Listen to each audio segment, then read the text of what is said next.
अक्कू जी एक सवाल पूछना चाह रहे हैं के शर्मा जी। अक्कू श्रीवास्तव सीनियर जर्नलिस्ट है। अक्कू भाई, के भाई, आप तो इतने दिन रहे वहाँ पर गुजरात में और खूब घूमे फिरे, वहाँ देखा दाखा। एक लोकसभा में आपने थोड़ी बहुत उदारता दिखाई थी जब खरगे साहब या उसके पहले जब विपक्ष के नेता हो रहे थे, उनको नंबर नहीं होता था तो विपक्ष का नेता बना देते थे। अब क्या गुजरात में विपक्ष का नेता कांग्रेस को बनाएंगे? 16 सीट रह गई तो कुछ तो रहम खाइएगा। 18 पे नहीं हो रहे हैं तो क्या करेंगे? बनाएंगे कि नहीं बनाएंगे?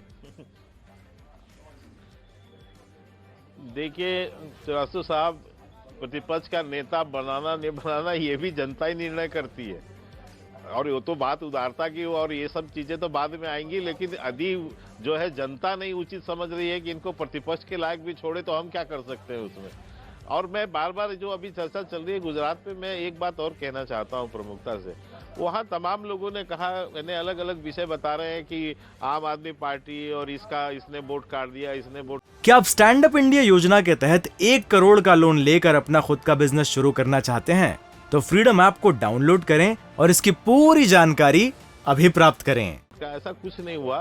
सच्चाई वहाँ ये है कि वहाँ गुजरात की जनता जो है एक बार पुनः विकास के मुद्दे पर अपना वोट देना चाहती थी। वहाँ मुद्दे थे लेकिन सरकार के विरोध में नहीं थे, सरकार के पक्ष में थे।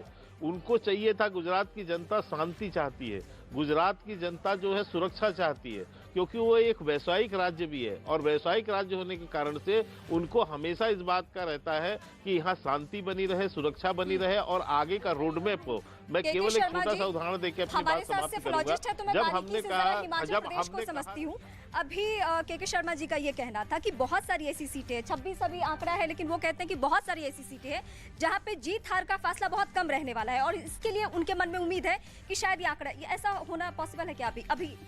देखिए केके जी, उम्मीद तो कर सकते हैं, हर पार्टी उम्मीद करती है जब तक पूरे नतीजे नहीं आ जाएं।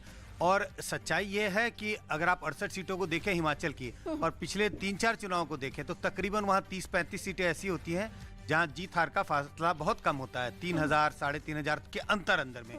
कई सीटें ऐसी होती हैं जहां पर जीत हार का फासला 1000 होता है। तो ऐसी कोई नई बात नहीं है, पहले भी ऐसा होता रहा है। इस बार भी नतीजे जब फाइनली आएंगे तो हमें ऐसा ही देखने को मिलेगा। लेकिन ये मानना कि इसका सारा का सारा फायदा बीजेपी को मिल सकता है आने वाले 2-3 घंटों में जब पूरी गिनती पूरी होगी, मुझे नहीं लगता ऐसी स्थिति है। अगर आप एक एक कंस्टिट्यूएंसी को देखें और देखें कि जहां अभी लीड्स कम है उसमें कांग्रेस के बढ़ने की संभावना ज्यादा दिख रही है, बीजेपी की घटने की संभावना ज्यादा है। के शर्मा जी, संजय जी इस वक्त सेफोलॉजिस्ट हैं और बहुत बारीकी से सारी चुनाव प्रक्रिया को देखते हैं। उनकी बातें इस वक्त अगर आपने सुनी होगी तो कोई प्रतिक्रिया? बिल्कुल, मैं संजय जी की बात से सहमत भी हूं, लेकिन मैं उन्हें बताना भी चाहता हूं कि देखिए मेरे पास एक चार्ट है अभी जो लेटेस्ट है कि वहां पर 6 सीटें ऐसी हैं जिसमें 11 वोट से, 24 वोट से, 109 वोट से, 125 वोट से, 411 वोट से, 498 वोट से, और इसके अलावा यदि मैं और ऐसे आपको 5 सीटें गिनाऊं तो 634 वोट, 766 वोट, यानी मैं ऐसे एक लंबी पूरी संख्या गिना सकता हूं वहां पर कि अभी भी जहां पर जो है काउंटिंग चल रही है, अब वोट के मार्जिन इस तरह से है वहां पर, तो हमें उसका पूरा इंतजार करना ही पड़ेगा, नहीं तो उसके पहले किसी बात पर यानी आकलन पे जाना उचित नहीं होगा।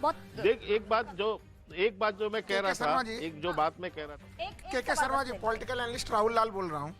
देखिए अभी कुछ देर पहले जो है हम लोगों ने देखा, गुजरात का चुनाव का विश्लेषण कर रहे थे और आपको भारी संख्या में वहाँ पे मुस्लिमों का भी मत मिला है, क्योंकि मुस्लिम डोमिनेटेड एरिया में भी काफी अच्छी सफलता आपको प्राप्त हुई है वहाँ पे।